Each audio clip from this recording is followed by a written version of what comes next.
a weird one, as instead we're going to see Never the mind. Wallop Let's Katsucurry. save that conversation for later. Just wanting to get it out of the way. But to be honest, it's a fair discussion in this matchup as well, because you're looking for much of the same things. You're looking for the beatdown cards, which is Skull of the Minari, Lackey sometimes, usually, Giants if you can get them down on curve. As I take a look at both of these players' deck lists, they've both got reasonable matchups against each other, I would say here. Both running Mountain Giants, which is obviously helping you a lot in this matchup. Both running Umbra, both running Tal'Daram. I would probably put Staz slightly ahead here.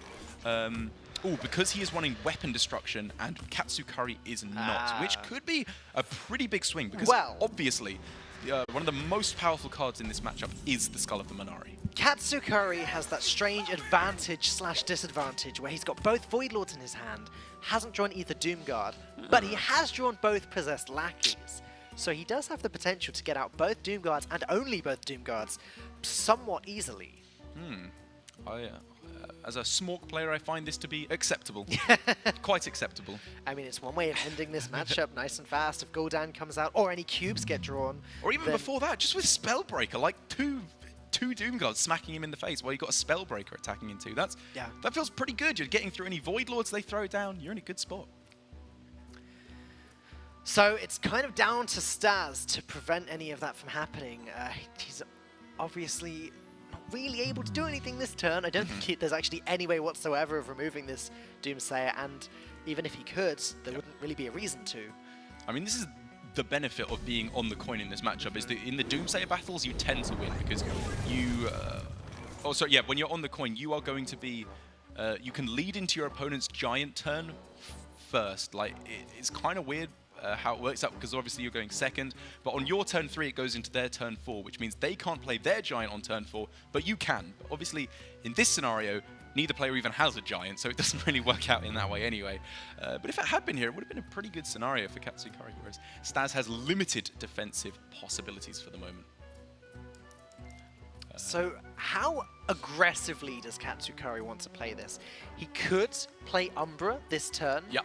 If it lives, he gets that huge benefit of getting Lackey into Doomguard immediately on the following turn. I mean, I'm pretty sure you Umbra here. That looks very good to me indeed, because... Okay, the benefit isn't that high because you have 2 Lackeys in here and only 2 Demons left in the deck. But what could your opponent actually do to kill it off? On turn 5, they really don't want to be killing off an Umbra. They want to be going for Skull or Lackey. Yes. I was going to say also there's no Dark Pact. So actually Umbra into Lackey is the only 100% way of dealing with it straight away, unless Katsucurry wants to Hellfire, I guess. He actually does go for the Lackey, though. So I'm thinking, what is this better against? Like, if you play Umbra, the only way they kill it is like Spellstone into Mortal. Like, it's very unlikely, and that's a bad turn for them anyway. Yeah, or Hellfire into Core or something, yeah. Right, yeah, okay. You're right, there's not many. There's very little indeed, yeah. And so for Katsucurry, I think that would have given him... I suppose it was more of a rigid play if you go for Spirit Singer Umbra, because if you go for Umbra on this turn, you kind of have to go Lackey on the following turn. And just Lackey as well. Right, yeah. It's very powerful, obviously, but if your opponent's going for maybe Skull on the following turn, you want to give yourself more flexibility. And obviously, with Spirit Singer Umbra... Okay, yeah, maybe I'm starting to see it now, because for Katsucurry, it's less that it wasn't a good play there, because obviously it was. It's just that it could be better later. Sure. He, I think, probably wants to go for this with Cube later on to give him that little bit of extra value. But that's pretty forward-thinking, and to be honest, his hand is not a very forward-thinking hand. This is a fairly aggressive hand, I would wager. Like, with the silence there and Doomguards attacking through, you kind of want to get this done pretty quickly. So, Staz has Faceless Manipulator if he wants to just have his own Doomguard with no downside, but that doesn't actually clear anything. Oh, wait, no, he can clear the Spellbreaker, sorry, but it doesn't actually clear the Doomguard itself. Doomguard, yeah. This also clears the Spellbreaker, but gives him the added benefit of having the mana to play Doomsayer. So, potentially a little bit better, saving him some damage either way. But Faceless Manipulator off the top there is just devastating for Staz. That's another Doomguard, potentially another Doomguard from Possessed Lackey, and then Blood Reaver Gul'dan, oh my goodness, where are my words going? Blood Reaver Gul'dan is just going to be summoning only Doomguards. Yeah, which, as we've mentioned, is perfect in these matchups. You want as, well, actually, not always. If you are on the beatdown as Katsucurry is, then it's perfect. You want to get through as many Doomguards as possible to start closing out the game nice and quickly. But it's worth pointing out now that katsucurry kind of has to be a bit cautious in this scenario because Staz is the player who's got one copy of Twisting Nether in his Q block. It's unusual, but could be very powerful here in this scenario if katsucurry does not play around it effectively. Oh my goodness, Staz is having to leave 10 damage on the board. Luckily for him, Katsu doesn't have much burst. He's got another 5 in the form of the Doom Guard that can come out if katsucurry Dark packs the Possessed Lackey. That's 3 Doom Guards. So good. And then Gul'dan will be spawning even more Doom Guards later on. So if he does go for Lackey Pact, which is the obvious first point of contact on this turn, that's what you're considering as play number 1, the baseline play that gets through 15 damage to the face, very powerful, and your opponent doesn't really want to Twisting Nether even if they have it there because they don't want to give up their own Giant, which is a very powerful card in this matchup. But what are the alternatives though? Hellfire and trade one of the Doom Guards if he wants to play it a little bit safer? No. Okay. Faces the place? Okay. I would, I think you do want to keep up the aggression here for katsucurry, push your advantage in this matchup, play to your strengths, which in this case is an aggressive line of play. Well, and the only argument I can think of for making the trade play is that he's guaranteed loads of Doom Guards later when Gul'dan happens. Yeah. Staz has no way of ripping out a Void Lord. And that's why I was, so the main reason why I was considering Lackey Pacts, because it's worth pointing out, in this matchup, you don't want to use Dark Pacts on Lackeys. You want to use it on cubes, because then you're less vulnerable to silence, and you're generally pushing more damage with that line of play. But because it's going into turn 8 rather than turn 9, I think I like getting in as much damage as possible now, because you get your opponent down to, what, 7 health on the following turn? That's getting towards like double Hellfire lethals. Like that's getting very close to the weird tricksy outs you can get in this scenario. Yeah, I mean, but even just dealing the 10 damage that turn, looking at Staz's hand, he's going to struggle to get back onto this board. Also, the fact that that Lackey is there now means that Hellfire does spawn katsucurry, another Doom Guard, which in itself is a problem. It's protection against AoE, Hellfire, Defile, etc. Wow, Staz is going to actually summon his own Void Lord, which is the only demon left in his deck, just as a final form of protection. And we've already seen a Spellbreaker, probably the only Spellbreaker in the deck. Yeah, that's right, used up. So he knows the Void Lord is relatively safe. This is another reason to have gone for the Dark Pact there, is all I'm saying. With no cubes in hand, and an Umbra in hand already, like, cube is just good. Like, obviously, if you have a Doom Guard on the board, you can just go Umbra cube, and that's still fantastic. You don't even need the Dark Pact. And because this play was made available to Staz by leaving up the Lackey, it's just extending the game further and further, which katsucurry does not want to do. Like, he's obviously not in that bad of a spot if the game goes on longer, because he's got Gul'dan in hand, he's ahead on fatigue. Actually, now that I mention it, maybe he is okay with the game going on longer, because the best case scenario is obviously for him that he wins in the next couple of turns. Well, turn 10 Gul'dan is the sort of big win condition that we're looking at here. But if there's like 2 or 3 Void Walkers played by that, Void Lords played by that point, then that's not an instant win condition. That's a late game win condition. Hellfire does allow katsucurry to push 8 damage to the face this turn if he wants to. Or again, he could just trade this Doom Guard if he wants to. But you're just laughing at me, wagging your finger. But katsucurry does it. Again, he's looking at that Gul'dan. Oh, no, wait, sorry, he was only on 15 health in that scenario. Yeah, I was not looking at how low the health totally just was. Every time I mention trading, you're just wagging your finger at me, Derek. Like, I mean, do you know how to play Hearthstone? Do you know where to go? That's generally my reaction when anyone mentions trading. Just, no. So that's how you got top 100 on the first few days of the expansion. Pretty much. There was a lot of Shadowwalk Shaman. It was very easy.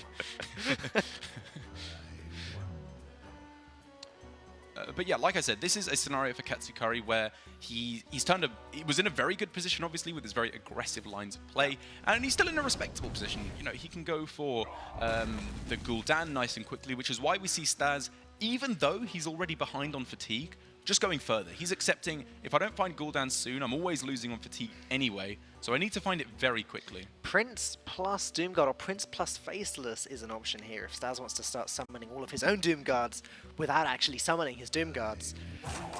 The fact that he gets his Gul'dan out 1 turn sooner if he draws it is sort of the big way that he can turn around this game, because he has played a Void Lord, he has had 3 Void Walkers killed off.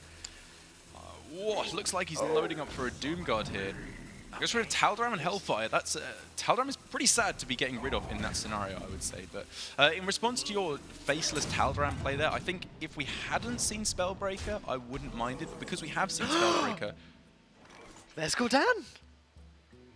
It's 1 mana off. Oh, sorry. Oh, for No, Staz. for Oh, Staz, sorry. there's Right. Gul'dan. Yeah, he just drew it. Yeah, so okay. it can come down now the turn before Katsucurry's can. Yeah. He gets the Void Lord, he gets the Void Walkers. I think that's enough to protect him from Katsucurry's Doom Guard Onslaught next turn. Right. So he will be summoning back 3 Void Walkers, a Void Lord, That's and plenty. maybe a Doom Guard if it dies, which obviously, yeah, is going to be protecting him for the moment. But the thing you've got to remember is that when Void Lords are summoned in one go from Gul'dan, they become a lot less powerful because obviously the board, you can kill one off and it usually only ends up spawning one Void Walker. In this scenario, it will probably end up with 3. But with that Hellfire nicely sitting in the wings to take out all those Void Walkers, Katsucurry is still in a very nice offensive position. He can really push his advantage here. He just needs to think about how he does that most effectively on this turn. Obviously looking at perhaps a Lord Godfrey turn to clear up the board as much as possible. He just wants to make sure he does not die, and I think Void Lord is probably the best way to make sure he does not die. This game has gotten a lot closer than it looked about 3 turns ago. Oh, yeah. I mean, silence was lethal there. Like, Staz had the ability to win the game on the spot. And what's he got now? Like, Faceless and Doomguard is a heck of a lot of damage. Yeah, but it's all going into Void Lords if he does that right. this turn. I think Gul'dan has to be played, or at least before the Doomguard gets played. He's not going to want that card discarded. Yeah, but if you go for Faceless on this turn, that's another Doomguard added into the pool, which makes Blood Reaver Gul'dan an awful lot better. I can see the Faceless line. I cannot see Doomguard itself being played from the hand, though. That feels like it'd be a little bit too much of a risk, at least from where I'm sitting. But you are correct. I think Gul'dan is still the play here, not because of your offensive possibilities, but because of Staz's defensive possibilities. He has to be afraid of Blood Reaver Gul'dan here. You always have to be. It's maybe not a keep necessarily in the mulligan, but if it does come down, that would just be a blowout victory on the spot for Katsucurry, I believe. But Staz obviously does not know that. Maybe he's thinking he has to live in a scenario where his opponent does not have Blood Reaver Gul'dan, and obviously this is still enough taunts, though. Exactly. It's like, to an extent, it's a greedy play because he does not want to play Gul'dan now. He wants to get as many demons summoned back with it as possible. But in another way, it's like it's good enough here. Like, he's not going to die on this turn, even if Blood Reaver Gul'dan is played, because we've seen that silence already. This is now making me think back to when Katsucurry played the one silence in his deck on the Cabal Lackey, and I'm thinking, imagine how safe Staz feels because that silence is gone. This Void Lord play would have been unthinkable if there was a silence in the deck. And, you know, any other play that just revolves around defending yourself with one taunt. It's a very good point you raised, because when you're playing against a deck that has 2 copies of Faceless Manipulator and Prince Tal'Daram, as Katsucurry's does, by playing Spellbreaker, you allow them to do the most disgusting stuff in their deck. Even just by keeping it back, you put yourself in a pretty good position to scare them into not going for those plays. I really don't know how I feel about that. Like, yes, okay, Katsucurry now gets a new Void Lord on the board, but he just clogged up his board with Void Walkers. Is that what, like, and these could have been Doom Guards. Is that what he wanted to do? He's only had 3 Doom Guards die, though. Oh, was it only the 3? I believe it's apologies, only 3. I thought it was more than that. Yeah, with no cube, and I think it was only a Faceless. You're right, you're right. Yeah, so this is perfect. Like, a nicely refreshed Void Lord here to keep attacking through to face, and he's put himself in a pretty respectable scenario, like with Hellfire to follow up and or Defile potential, or even Lord Godfrey. Lord Godfrey is just a full board clear pretty much at any point in time, isn't it? Exactly. He doesn't necessarily want to clear off the board because he wants to deliver lethal with his Doom Guards rather than... sorry, as I tried to figure out this board state, rather than clearing the board completely.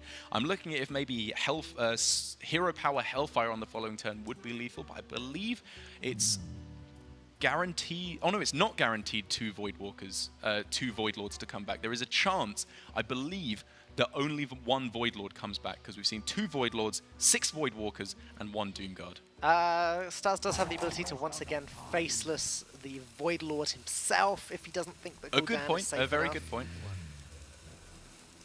Wow, okay, just gonna go for a heal. Sure. And this actually I really love from Staz, because we were obviously looking at Gul'dan as the strongest defensive play, but I think, to be honest, I'm still stuck in the pre-rotation mindset when it comes to cube lock, because there are some good threats here left available for Katsucurry, but Gul'dan is by far the scariest turn that Staz is going to be facing for the rest of the game. Like, but all Doom Guards gone now, only Void Lords left as the remaining demons, and Mountain Giants is the only really big threats. by going for the Twisting Nether when it was a non-equal board state, it puts him in a much more advantageous position, because if he'd gone for Blood Reaver Gul'dan first and then gone for the Twisting Nether, he very possibly would have destroyed his whole board, whereas in this position, if katsucurry doesn't have very good development onto the board, Staz is just miles ahead. This game just appears to have completely flipped on its head. From turn 5, 6, we were saying, look at all the Doom Guards, look at the Gul'dan, Staz doesn't have his Gul'dan yet, there's no way Staz wins this. Okay, we didn't quite go that far, but now, katsucurry, yeah, great, he's drawn his first cube, but there's no Doom Guards left. Maybe he can cube a Mountain Giant, but that is the best he can hope for from this point on. And I guess this is better understanding from Staz of his particular deck, because when I am playing Q-Block, I am not playing Twisting Nether on ladder. So he clearly realizes, I believe, that the 1-2 punch of this deck is going for Twisting Nether first, then going for Gul'dan. It's the main way he puts himself ahead on board, and it's a decent position for him here. But to be perfectly honest, it hasn't worked out that well. Like, he's not that far ahead on board. Looking like, this has to be a Godfrey clear. It is a Godfrey clear. Yeah, it's not even close. If katsucurry hero powers the Void Lord, then I believe that in itself will be the Godfrey clear. Okay. Or you can just attack in the giant. Like, everything's going to die Oh if yeah, you go sure. for That's actually a more straightforward way of doing it. Yeah. If you go for Godfrey, everything does die, and then you can hero power the face. That's but better, yeah. whether or not you want everything to die is obviously the next question you have to ask yourself. It seems like probably no, you don't want everything to die. You want to give yourself initiative, which is why we very possibly won't see a Godfrey here. He would end up with the 4-4 on the board, which is at least some element of Yeah, initiative. yeah, that's true. That's and he very can true. develop even the Librarian if he wants to. But then things really start turning around, because Staz has Skull of the Minari, Doomguard and Faceless. That's katsucurry has no weapon destruction in his deck. As yeah, katsucurry, I think this is showing good Hearthstone principles, because he, probably the same as us, realized Godfrey could clear right at the start of the turn. He knew that was always a backup plan, a good baseline play, and then spent the whole rest of the turn trying to find something better. Maybe a Defile clear is better, leaves my Giant alive. Maybe a Hellfire play is better. But in the end, when he starts to rope, just goes with the Godfrey, which is a fine play in this scenario. But he's really going to have to turn up the heat here. Yeah, Staz wasted no time there whatsoever, slamming down the Skull of the Minari. Is he going to just clear the Godfrey with Defile here, or just pinging it once? Yeah, pinging it, it's fine. The 4 damage doesn't represent anywhere near lethal just now. There's Skull of the Minari, that's great. In fact, it is better than it looks, because if Staz wants to prevent the Void Lord from coming out, he's going to have to waste 2 mana on Acidic Swamp Ooze. And that's 2 mana that's not being spent on Faceless Manipulator. Yeah. I mean, with the Doomguard pulled out, you can still just go Ooze Manipulator Hero This Power, is which true. is This pretty is true. good here. Yeah, it doesn't get a whole lot better than that, but you are correct. Completely forgot for a second that the skull makes it free. Okay, never mind. Yeah, like, wait a second, you don't have to pay for it when you play Skull? This is ridiculous! How is this a deck? Wow, that makes Void Lord a little bit strong. I think every person in the world would agree with you there. But yeah, for katsucurry, he just needs to figure out... Well, okay, actually, what I was saying a second ago is he needs to figure out how he goes, how he turns up the heat, goes very aggressive here, because Staz is obviously coming in with some pretty powerful plays over the next few turns. But does he necessarily have to? He's ahead on fatigue by a couple of cards, so if he just chills out here for a second, plays kind of more defensively by getting this Void Lord out, maybe he ends up winning just through fatigue. Wow. Yeah, the fatigue game is close, and there's going to be a lot of each player pinging each other's faces back and forth before we get there.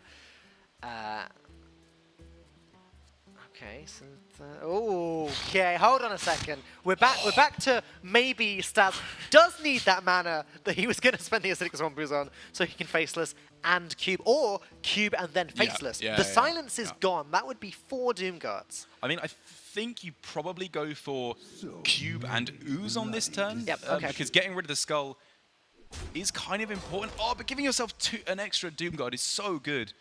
It's not... Yeah, no, sorry. It can't be lethal on this turn, because obviously the Doom Guard has to proc on the following turn. So Cube Faceless is just 4 Doom Guards on the board, but they're 4 clearable Doom Guards. Then again, does katsucurry actually have any board clears left that would deal with them? Well, basically no. Like, no. If there's nothing else on the board, these Doom Guards are sticking for like a good long while. Has katsucurry played his second Hellfire? Because double Hellfire Defire would clear I think the first Hellfire has been played. Okay. But for Staz here, like, he needs to think, how good is destroying the weapon here? If my opponent has Void Lord, which he knows to be the only demon left, there is only one Void Lord left. He's, you know, he's stopped his opponent, he's taken 9 mana away from his opponent, which is obviously good, but the rest of the stuff that katsucurry can do isn't that good. Hold on a second. Maybe katsucurry that now makes has it Doom worth Guard. it. When he has the Faceless Manipulator and the Cube, he does just die if he makes that play this turn. But He can't do Umbra nonsense on this turn, obviously, because No. he doesn't have the Doom Guard, obviously, on his turn. Cube cannot target opposing minions. Or okay, but I guess Katsu could just play the Void Lord this turn. Yes, yeah, stall yeah. it out a little bit. Well, yeah, that's the baseline play. That's what he's looking at as the first point of call. And then after that, what's he thinking? Like, obviously, Faceless Manipulator, and then Hero Power, you can clear off one of your opponent's Doom Guards, which is not bad. He's obviously afraid of going for Void Lord because his opponent has not played the copy of Spellbreaker, I believe. That's and the with big issue. Only 6 cards left. It's getting pretty scary, actually. I guess that's the main reason of hesitation is does Katsucurry have any other play that doesn't just lose to Spellbreaker immediately? Yeah, he does. You can go Faceless and Hero Power to clear off one of the Doom Guards, which is, you know, very much worth considering because in this scenario, clearing is better than delaying, like, because you are invulnerable to Spellbreaker. As Staz finds it and puts his place in the final through some beautiful Q-block play there, delaying his opponent with the use of Twisting Nether, and a very spicy Gul'dan indeed. We have seen, to Gia's delight, at least one Filipino player in Staz in the finals of HCT Taipei Tour Stop. Very patient play from Staz there, but it all paid off in the long run, shutting down katsucurry's early aggression with the Doom Guard and making it through, as you said. Huge congratulations.